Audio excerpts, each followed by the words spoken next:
Na leo tunaanza, ndugu zangu wapendwa, tutakuwa pamoja leo kwa neema ya Bwana, lakini tutakuwa pamoja siku ya Ijumaa na tutakuwa pamoja siku ya Jumapili.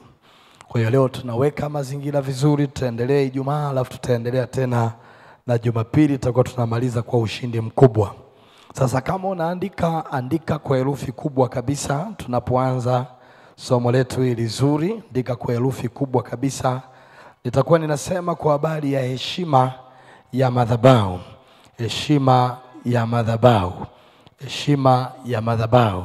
Fundi mitambo utaniweka vizuri zaidi, sauti yangu imekuwa bize. Hata wiki hii bado iko bize. Kwa hiyo utaiweka vizuri kutokea hapa, ukiweka vizuri zaidi utakuwa umenisaidia komando wa Yesu. Heshima ya madhabahu.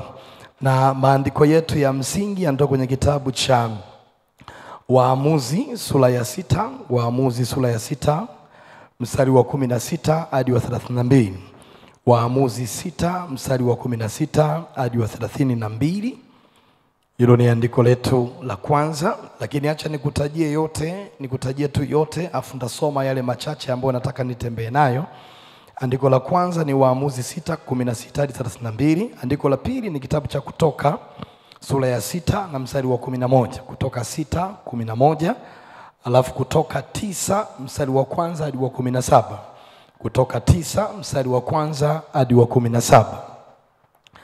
Lakini tuna andiko jingine, Kumbukumbu la Torati 12, Kumbukumbu la Torati sura ya 12 mstari wa kwanza mpaka wa 3.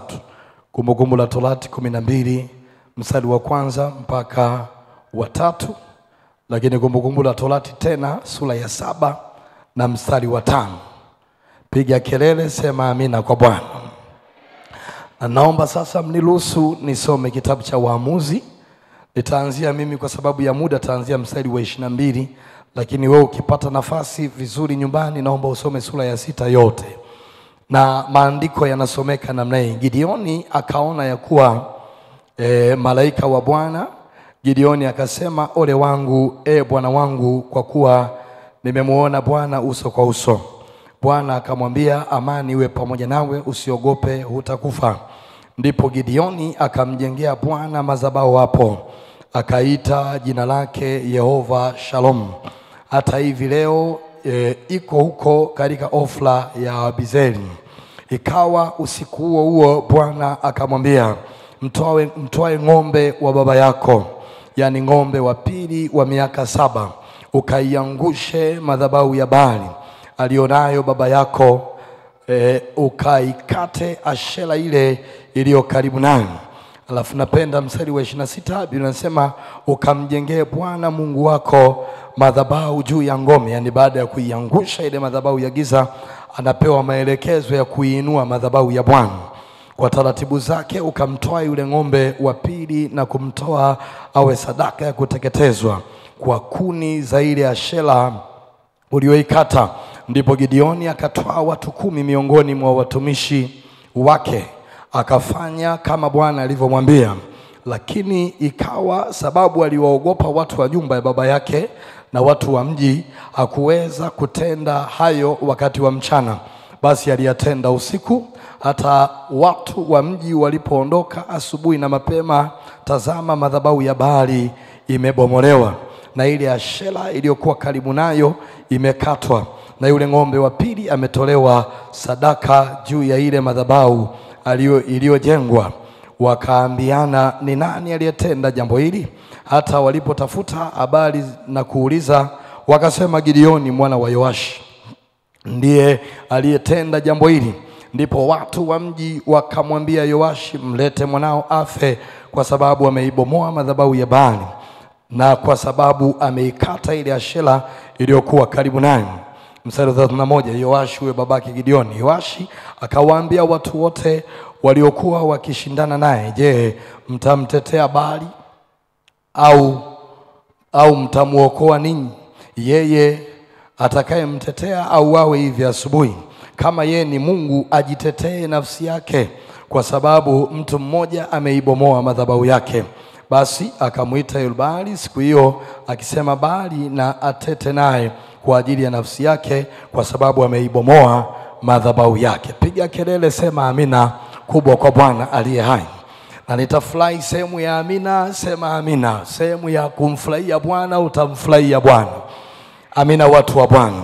Ndugu zangu wazuri, kibarua huyu na mtendakazi huyu chini ya mchungaji wetu kiongozi pamoja na wachungaji wetu wazuri, kwenye wiki hii nimekuja kuwatumikia, na hapa nitakuwa nafanya kazi 3 kwa wakati mmoja. Kazi ya kwanza nitakuwa nalitumikia shauri la Bwana kama ambavyo amenituma kuja kusimama kwenye hizi siku 3 kwenye madhabahu ya maana kama hii. Lakini kazi ya pili nitakuwa namtumikia mchungaji wenu kiongozi, na kazi ya 3 nitakuwa nakutumikia mtu wa maana kama wewe katika jina la Yesu. Yani hiyo ni obvious. Mtumishi wa Mungu anapopanda kwenye membari akiwa mchungaji mwenyeji wa hapa, manake anatumikia watu wawili kwa wakati mmoja, na mtumikia Mungu alafu anakutumikia wewe. Lakini mchungaji mgeni kama mimi hivi ambavyo nimekuja leo kutumika chini ya mama yangu kipenzi, maana yake namtumikia Mungu, namtumikia mama, lakini nakutumikia na wewe katika jina la Yesu. Piga kelele, sema amina kwa Bwana. Na nataka niseme kidogo kwa habari ya heshima ya madhabahu. Eneo nyeti, eneo ambalo tunahitaji kulielewa kwa kina, eneo ambalo tunahitaji kulipa heshima ya juu sana ili Mungu aanze kutembea kwa viwango vinavyotakiwa. Na hapa ndugu zangu makamanda wazuri wa Yesu wa nyumba hii, ili eneo kwa sababu ya mapokeo na mafundisho mengi ambayo yamekuwa yakipita hapo katikati, ni kama taratibu adui alikuwa anataka alitende kanisa kwa akili, kanisa mwili wa Kristo kwa ujumla wake, na kuanza kupoza kile kina cha madhabahu, kuanza kupoza ule ujuzi wa madhabahu, kuanza kupoza ule upana wa madhabahu, kuanza kupoza ule ukubwa wa madhabahu. Lakini hapa natangaza katika jina la Yesu, hakuna fundisho, hakuna mapokeo ambayo yatazima moto wa madhabahu ya Bwana katika jina la Yesu. Kwa hiyo madhabahu ya Bwana, moto wake na neema yake itaendelea kuwa kubwa kwa jina la Yesu. Na nimejenga msingi kati ya maandiko mengi ambayo nimekutajia, yamkini mengine nikawa nayasema taratibu humo katikati, lakini nikaona ni vizuri nikae hapa kwa komando mwenzangu anaitwa Gideoni. Gideoni mtoto wa Yoashi. Hawa jamaa kwa bahati mbaya sana, baada ya Mungu kuwatoa utumwani, kuna mambo hapo katikati yalikuwa hayajakaa vizuri. Baada ya kuyaharibu haya mambo, wakajikuta tena wameingia kwenye mikono ya Wamidiani kwa miaka kama 7. Na wakiwa chini ya mikono ya Wamidiani, wakajikuta tena wanaanza kufanya kazi za kitumwa. Ukisoma hapo vizuri utakuja kugundua hao wakina Gideoni jamaa yake yote chini ya mikono ya hao Wamidiani, wakajikuta wanaanza tena kufanya hizi kazi za kulima ngano, kupepeta ngano, na kuwa watumwa kwa namna hiyo hapo, na kutumikishwa kwenye madhabahu ambazo Mungu hakuwaruhusu kabisa wazitumikie. Na Biblia inaweka wazi ni kama baba yake mzazi Gideoni alikuwa ameinua madhabahu ya giza. Unaposikia madhabahu ya Baali, hiyo ni madhabahu ya giza.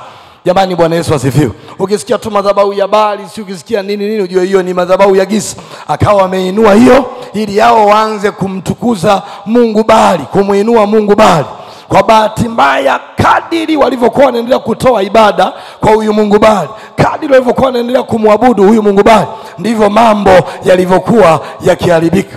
Lakini kwa neema, kwa sababu Mungu ni Mungu wa agano na watu wake, katika siku ambayo Gideoni alikuwa hajadhani, hajawaza, hajafikiri, akatokewa na malaika. Na huyu malaika akaja na ujumbe wa ajabu sana, kwamba haya ndio majira ya nyinyi kutoka, haya ndio majira ya nyinyi kuchomoka. Lakini namna pekee ya nyinyi kuchomoka, kwanza ni lazima ianguke madhabahu ya giza, alafu kisha uniinulie mimi madhabahu Mungu niliye hai kwa jina la Yesu. Piga kelele, sema amina kwa Bwana. Na hapa niwaambie nyie makomando wa Yesu, ndani ya hizi siku 3 ambazo nimekuja kwa mama yangu na baba yangu kwenye hii nyumba, zitaanguka madhabahu, unazijua au zijui, zitapasuka, halafu madhabahu ya Bwana itaendelea kutamba kwa jina la Yesu.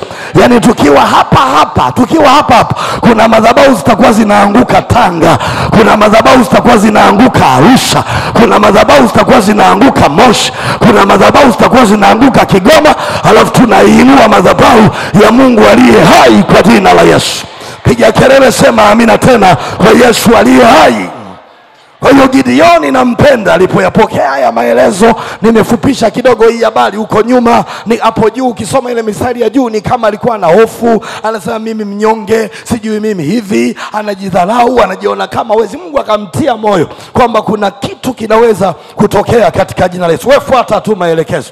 Mwanaume huyu Biblia inasema akayapokea yale maelekezo, na alipoyapokea yale maelekezo akuitenda hiyo kazi majira ya mchana kwa kuogopa wale wajakazi wa baba yake na ndugu jamaa na marafiki. Biblia inasema akachukua wajakazi wake majira ya usiku, akaenda akaiangusha ile madhabahu ya Baali, akaipasua ile madhabahu ya Baali, akaishusha ile madhabahu ya kishetani, kisha akaiinua madhabahu ya Mungu aliye hai. Ni maombi yangu kwenye hizi siku 3 za baraka kwenye hii nyumba, ni maombi yangu kila madhabahu iliyo kinyume na kusudi la Bwana kwenye maisha yako ni sharti ianguke, halafu iinuliwe juu madhabahu ya Mungu aliye hai.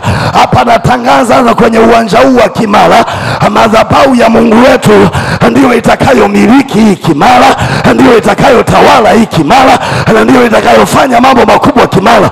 Kama unaamini sema amina kubwa kwa Yesu aliye hai. Kwa hiyo hili ni eneo nyeti sana sana sana, makomando wa Yesu. Na ukitoka vizuri kwenye hili eneo, umetoka maeneo yote. Kwa sababu pande zote mbili, upande ule wa pili wa giza na upande huu wa Mungu aliye hai, wote utendaji wao kazi duniani unategemea sana nini jamani? Madhabahu. Upande ule wa pili wa giza wakitaka kufanya mambo yao wanatumia nini? Madhabahu. Lakini upande huu pia wa pili wa kwetu wa Mungu aliye hai, sasa hivi tukitaka vitu vikubwa vitokee, bado tunatumia nini jamani? Madhabahu. Hata sasa hivi hekima unaipokea kutoka wapi? Madhabahu. Haya maarifa, haya maelekezo kutoka kwako unapokea ukiwa hapa.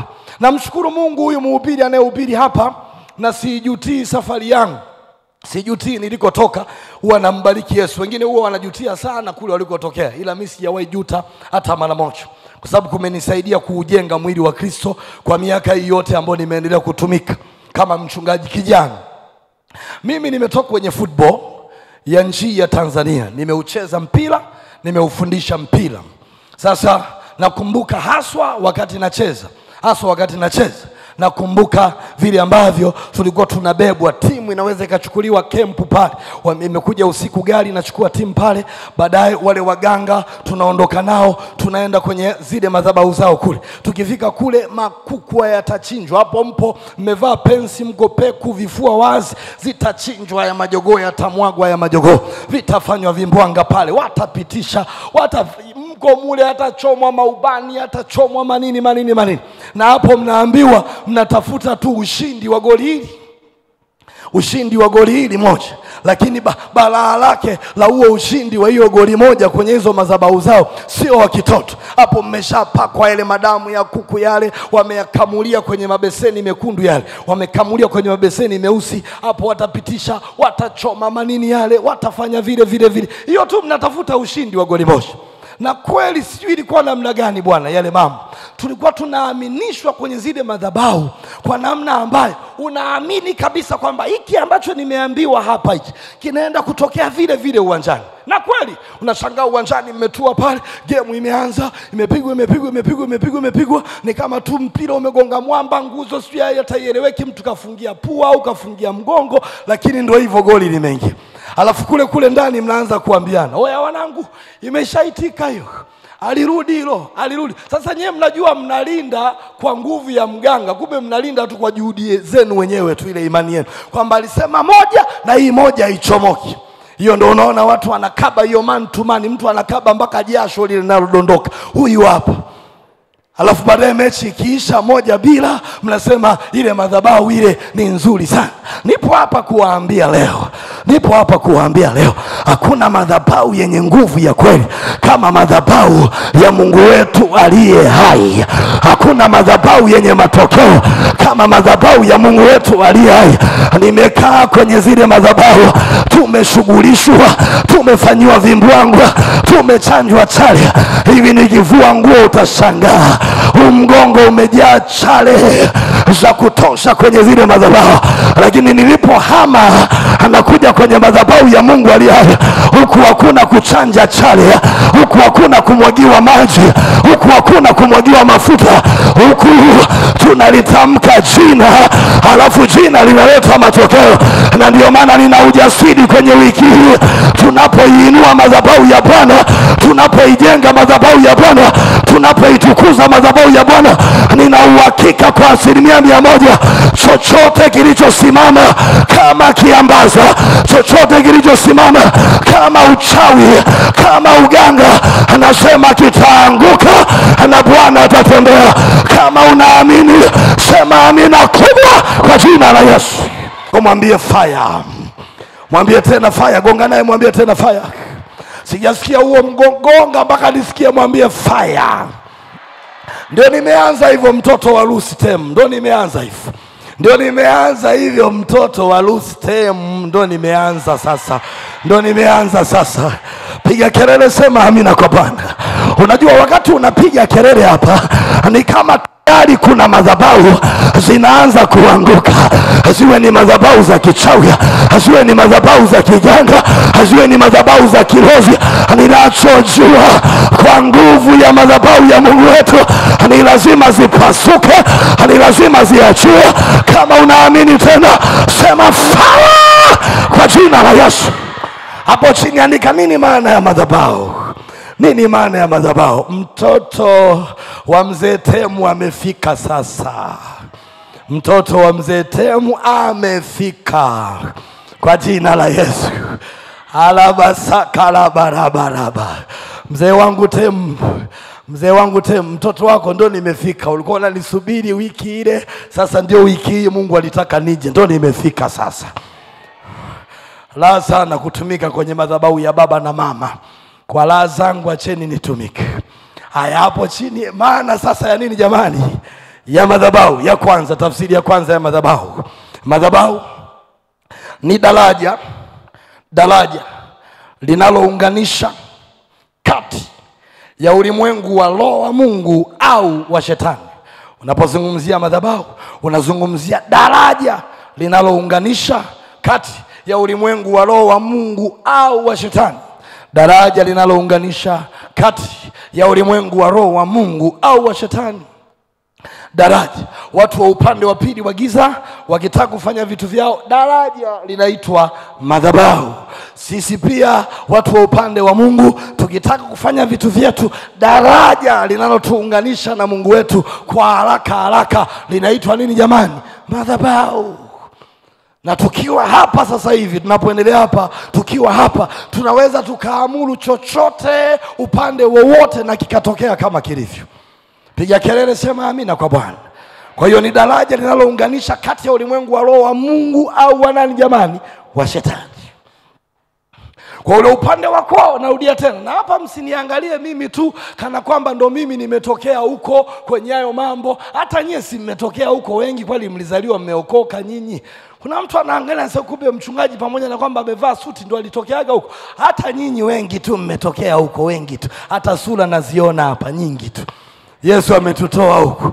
Wale wazee wa kwenda kwa mafundi kule enzi zile pale, simpo, hebu tupungiane mkono wale ambao mlipitaga huko. Asante, wengi tu wako hapo. Lakini Yesu ametutoa huko. Yesu ametuhamisha huko. Sasa hivi tuna daraja jingine, rata pakaya, unaitwa upande wa Mungu aliye hai. Na huu upande wa Mungu aliye hai, tukiwa hapo tunaweza tukaharibu chochote, tunaweza tukaamuru chochote, tunaweza tukatamka chochote. Na hapa nimsaidie mtu mmoja. Hivi unajua unaweza ukawepo hapa ukaharibu vitu vilivyopo Tanga. Unaweza ukawepo hapa ukaharibu vitu vilivyopo Marekani bila kuletewa mchanga, bila kuletewa nguo. Na ndio maana watu ambao wameelewa vizuri haya mambo hawahitaji yale mambo ya kuniletee mchanga, niletee si nguo ya mtu, si niletee kitu gani. Maana najua naweza nikawa hapa nikalitaja jina la Bwana nikiwa kwenye hii madhabahu na bado vitu vikatokea upande wa kule kwa jina la Yesu. Piga kelele sema amina kwa Bwana. Mgonge jirani yako mwambie wewe ni muda wa kuwasha moto. Wewe mtikise huyo, mwambie wewe ni muda wa kuwasha moto.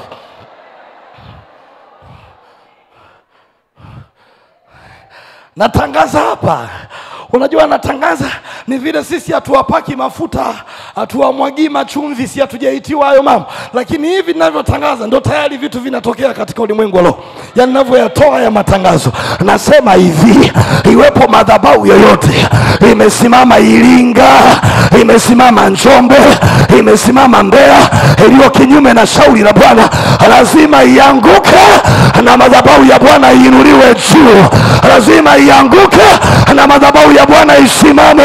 Kama unaamini tena sema fire kwa jina la Yesu.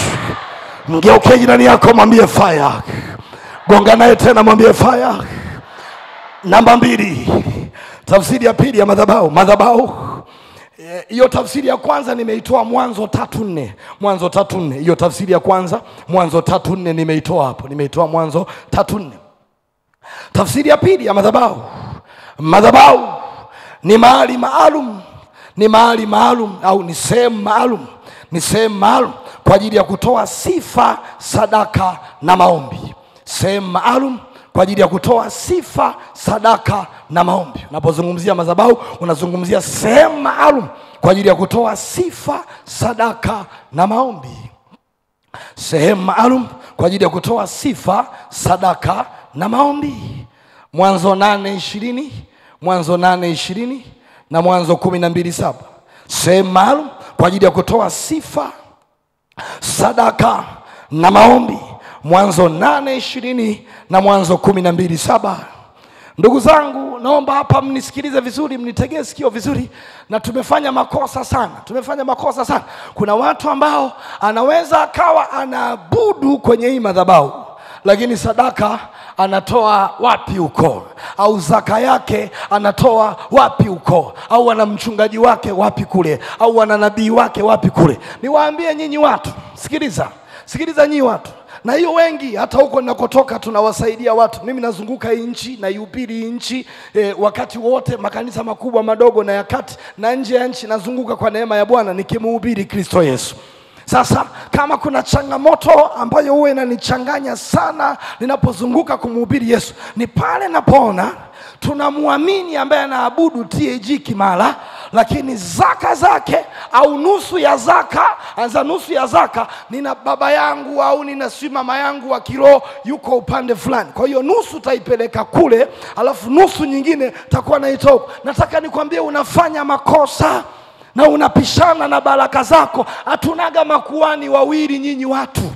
Hatunaga wazazi wa kiroho wawili.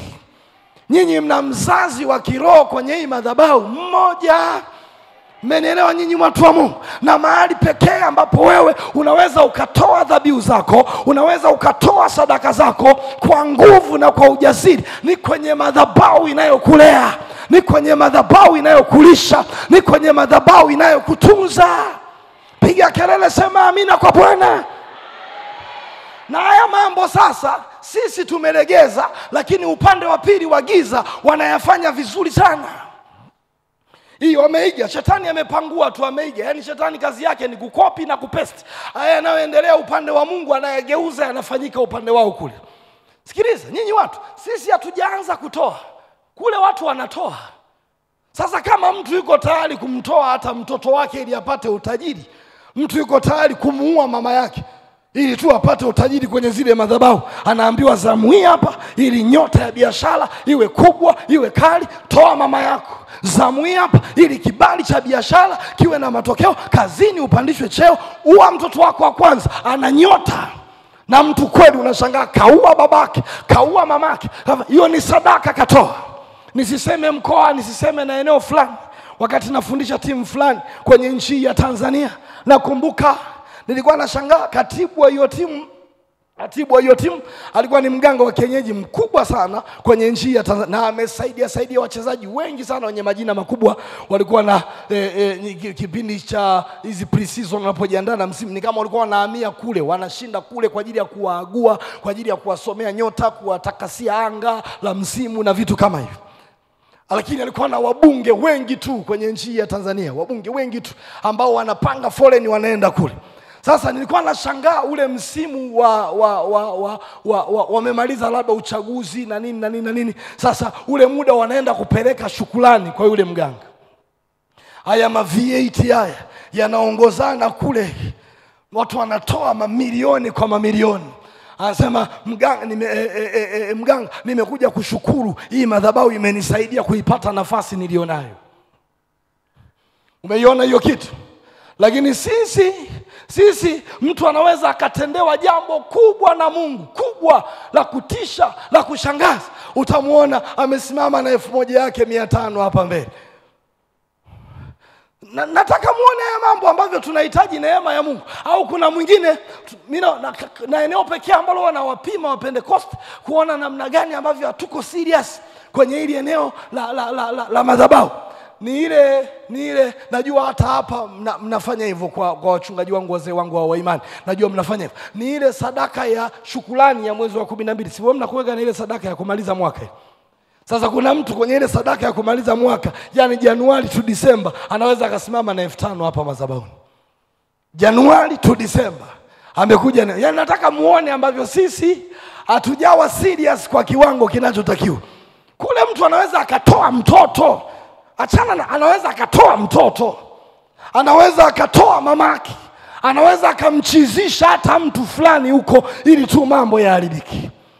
Umeiona hiyo kitu? Kwa napozungumza madhabahu nyinyi watu wa Mungu, nazungumzia sehemu maalum kwa ajili ya kutoa sifa, sadaka na maombi. Sifa, sadaka na maombi. Sifa, sadaka na maombi madhabahuni. Na haya mambo upande wa pili pia wamegeuza hivyo hivyo. Kwa wale ambao mliendaga kwa wale mafundi enzi hizo, ambao sasa hivi mmegeuzwa na Roho Mtakatifu, inafika mahali mpaka haujiaminiki kama umewaienda. Ukienda kule, hatua ya kwanza ukifika tu utagundua kitu cha kwanza ni nini? Sifa. Ni sifa. Wewe vua viatu, ile ni sifa, unaabudu. Njoki mgongo. Tembelea magoti, ile ni unaabudu. Bila wewe kujua unaabudu. Ukifika baada ya hapo, kinachofuata ni nini? Maombi. Sifa, maombi. Nini? Mimi sijui duka langu Kariakoo wamelitupia, sijui mbuzi wamechinja, wameweka, wamefanyaje? Baada ya maombi kinachofuata namba 3, sadaka. Sasa ili hiyo tuitoe hiyo hapo, sasa itabidi ukalete mbuzi wa namna hii. Sasa haya mambo adui ameiga kwetu. Mimi nawaambia, yani kama kuna watu ambao itakiwa tuyafanye haya mambo very serious na yatuletee matokeo, haya mambo matatu, ni sisi tuliookoka. Yani wakati wa kutoa kwenye madhabahu ya Bwana, toa kama utakuja kutoa tena. Wakati wa kuomba, omba kama utakuja kuomba tena. Wakati wa kusifu, sifu kama utakuja kusifu tena, katika jina la Yesu. Na mimi natangaza hapa, na hapa najua wafanyabiashara wapo, watu wa kada mbalimbali wapo. Sikiliza, ninapoyasema haya mambo ya madhabahu, ninapoizungumza hii hali ya madhabahu, nataka uwe na uhakika ya kwamba hata kama kuna mahali walichimbia sui kichwa cha mbuzi wakaweka, vitang'oka na tutapenya kwa jina la Yesu. Hata kama kuna mahali walitoa sadaka ya watu, walitoa sadaka sui ya kuku ili wafunge vya kufunga, natangaza kwa nguvu ya madhabahu ya Bwana, tutachomoka na tutauona mkono wa Bwana kwa jina la Yesu. Mgeuke jirani yako, mwambie fire. Mwambie tena fire. Na niwaombe sasa, sikiliza, na nitawaingiza kwenye mpela wa hayo maombi, na hata Ijumaa na zile Jumapili, na ile Jumapili nitaomba kama una ndugu zako, una nani hata alilala na hali mbaya, ile Jumapili mbebe mlete hapa. Ile Jumapili sina mashaka na Mungu wangu. Jumapili na ile Ijumaa, kwa sababu Ijumaa nataka sana kwa ajili ya maombi na maombezi. Una watu wana vifungo vya ajabu, make sure unawaleta hapa. Piga kelele, sema amina kwa Bwana. Na tunapoanza kushughulika na haya mambo, ukisikia ile hali ya kuvunja, kupasua, kuangusha hizi madhabahu za giza, ili kuinua madhabahu ya Bwana, ili kuitukuza madhabahu ya Bwana, maombi yake sio maombi ya hivi yale. Na hapa sitataka kabisa kuona mnaomba maombi ya hivyo wakati wa fujo zile za ulimwengu wa roho. Yaani unaangusha ngome, unapasua vitu, afu unamkuta Mpentekoste anaomba hivi: Baba, kwa jina la Yesu, shetani pigwa, shindwa. Yaani mimi wewe, shindwa, niache. Kwa kupigwa kwake Yesu mimi nimepona. Wewe unanifuatilia nini? Mimi nimehamishwa toka kwenye ufalme wa giza, nimeingizwa kwenye ufalme wa mwana wa pendo lake. Kwa hiyo mimi, yani uniwezi. Unafanya mzaha.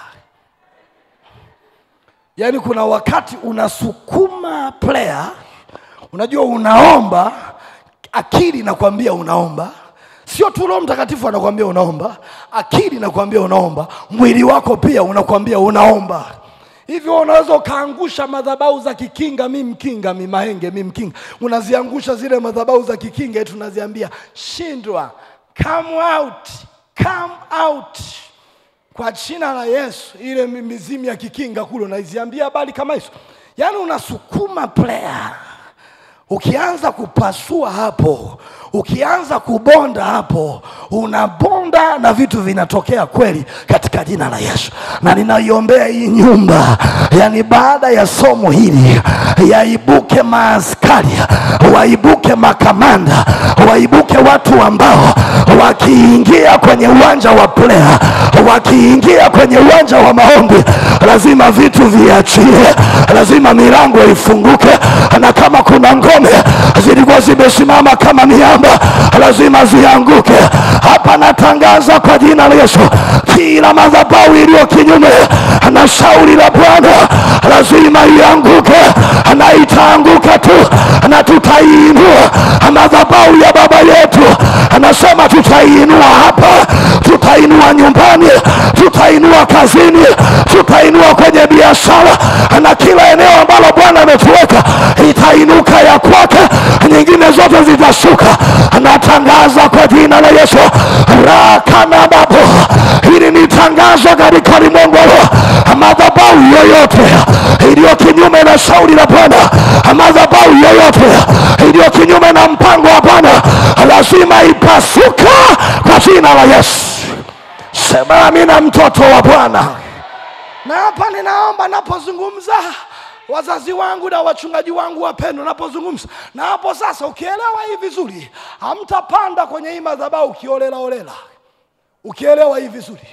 Mimi wanashangaa napoona kuna siwizi kwaya nini, wahudumu wa madhabahu wanaweza wakapanda tu, hawajaomba, hawajajiandaa, wakapanda tu. Sikiliza, ukielewa madhabahu vizuri kwenye hii aspect ambayo naizungumza, au kwenye hizi dimension ambazo nazungumza, au utapanda ili mradi tu. Utajikuta wakati wote unataka kujiandaa sana. Mimi sipandi kwenye madhabahu kama najiona sina maandalizi ya kutosha. Wanapenda nipande wakati na maandalizi ya kutosha. Yaani hata kama tu natangaza, nimepangwa kutangaza matangazo, wanaambia Bwana nipe neema, sababu matangazo ni sehemu ya ibada. Naambia Mungu nipe neema, yaeleweke, yape kibali. Nitakapokuwa nayasema watu wajisikie vizuri, wayapokee very positive.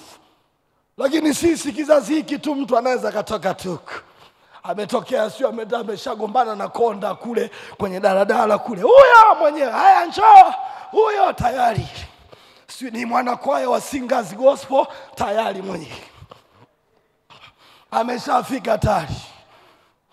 Unasema huyu hawa watu wanamzana madhabahu, wanamzana madhabahu. Yaani ukielewa, hautafanya hivi tu. Au makomando wenzangu au wazuri, komando, Mungu akubariki kiongozi wetu, nimekuona pale hata jimboni upo, hujaomba eti askari, upo hapa kwenye kinanda, njwi. Lakini napenda inapofika mahali, hebu piga picha. Hii ibada sinaanza saa 10:30. Hii ibada inaanza saa 10:30. Ile 10 kamili tayari kuna makomando wameingia hapa. Ile 10 kamili, ile 10 kamili mpaka nusu inapigwa moto wa kuandaa ibada. Unapigwa moto wa kuandaa ibada. Ile 10 kamili kuelekea 10:30 hapo tayari makomando wa praise team wako hapa tayari. Nikata papapakala. Wanasubiri tu 10:30. Tika pakapakota. Sheka pala baba. Wanakwaya sui nani, wazee nani, viongozi wa shirika tayari mmeshaingia hapa ndani. Pana moto. Uko nao. Unashangaa ibada zinakuwa nyepesi, alafu unashangaa madhabahu ni kama inaachilia tu vitu bila kuzuiwa chochote. Natangaza hii nyumba tunapoiheshimisha tena madhabahu ya Bwana, hatutapanda kwa mazoea, hatutahudumu kwa mazoea, hatutahudumu kwa ruturugia, hatutahudumu kimifumo mifumo. Tutapanda tukiwa na nidhamu isiyokuwa ya kawaida, tutapanda tukiwa na heshima isiyokuwa ya kawaida kwa jina la Yesu.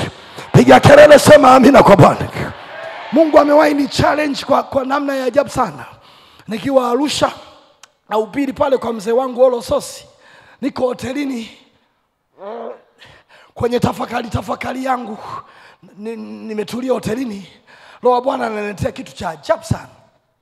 Ananiambia, Peter, hivi maandalizi yako ya ibada unapokuwa zamu kuhudumu, unapokuwa zamu kusimama mbele ya wateule, yanatosha kwa kiwango cha kumsaidia dada aliyeingia ibadani anatamani atakufa? Yaani ameingia Jumapili, kuna kanisani, usishangae kila mtu anaingia na namna yake. Kuna mwingine anaweza kaingia amekaa hapo, moyo tayari umeshapigwa ganzi, asikii chochote, ni kama anatamani aondoke tu duniani. Mwingine anaingia hapo tayari ana mapito, ana hali mbaya kama nini. Mwingine anaingia hapo wanajaribu la kupata mtoto, miaka na miaka wamemgoja Bwana kwenye eneo la mtoto, yuko hapo. Mwingine anaingia hapo kapigwa, mwingine anaingia hapo kafukuzwa kazi, mwingine anaingia hapo ana msiba wa madeni namna hiyo. Alikuwa amekopa kwa nia njema, akawekeza kwenye eneo fulani, lakini baada ya kuwekeza kwenye eneo fulani mambo yakaenda tofauti. Sasa Mungu ananiambia, Mahenge, hivi maandalizi yako yanatosha kumhudumia huyo mtu? Maandalizi yako yanatosha kuugusa moyo wa huyo mtu? Na akatoka ibadani akasema, leo kuna kitu nimepokea kutoka kwenye madhabahu. Ukifika hapo sasa utakuja kugundua ya kwamba utakiwa kupanda hapa ili mradi.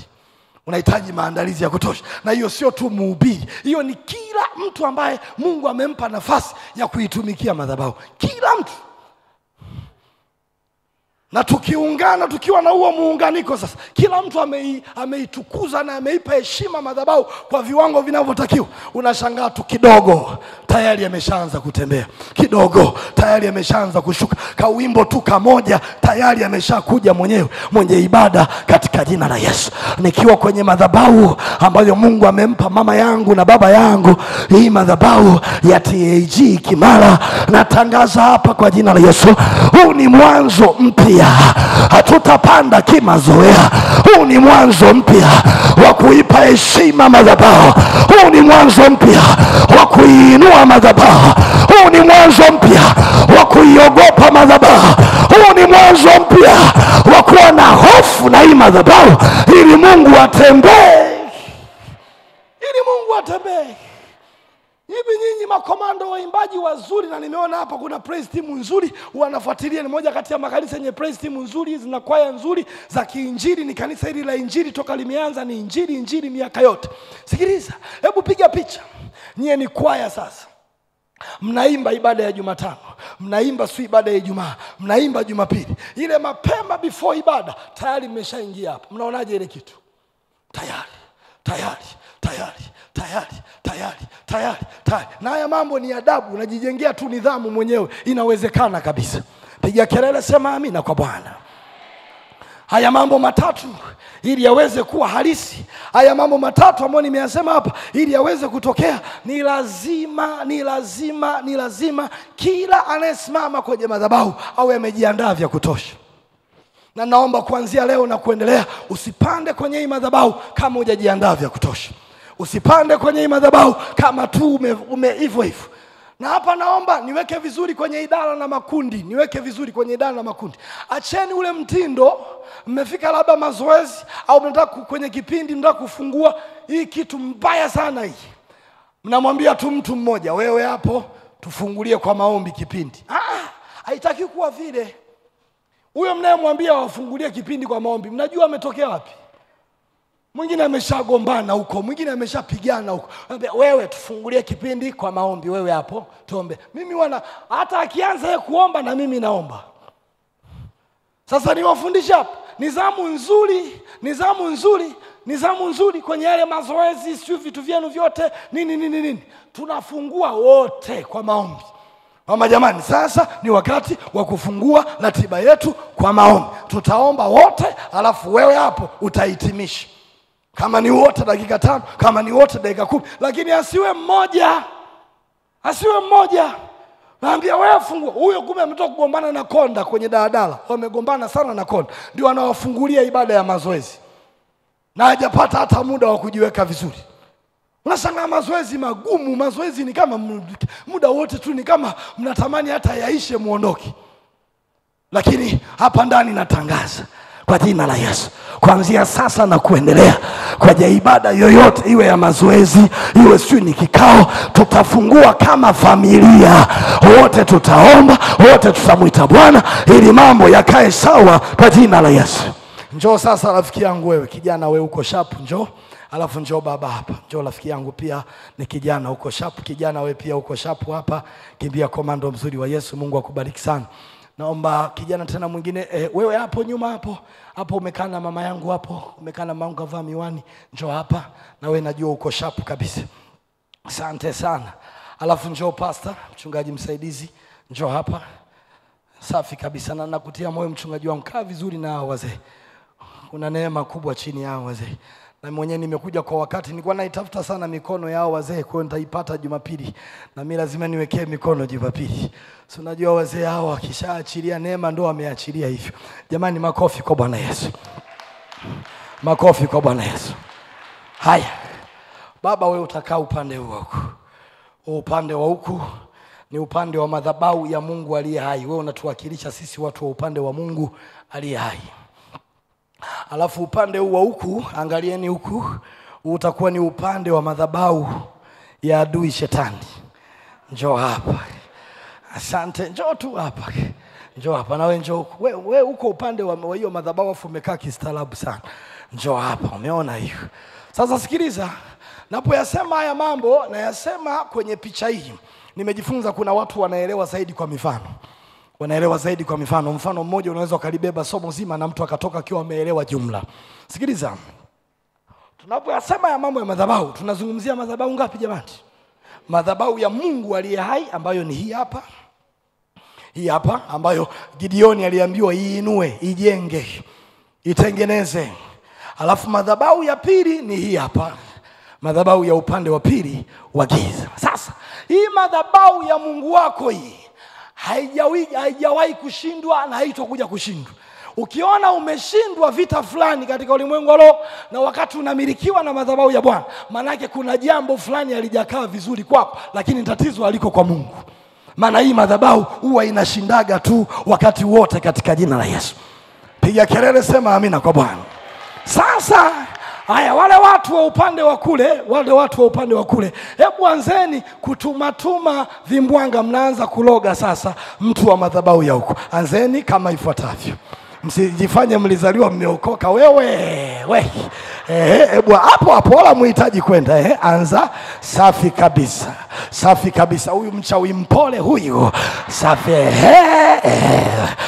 Vimbwanga hapo tunaloga familia. Wewe tulia tu. Tunaloga familia wala muhitaji kumfuata. Tunaloga familia. Fanya vimbwanga vyote vile wanavyofanyaga. Vile vimbwanga vyote. Huyu mwanangu asingeokoka huyu. Angetuloga sana huyu mwanangu.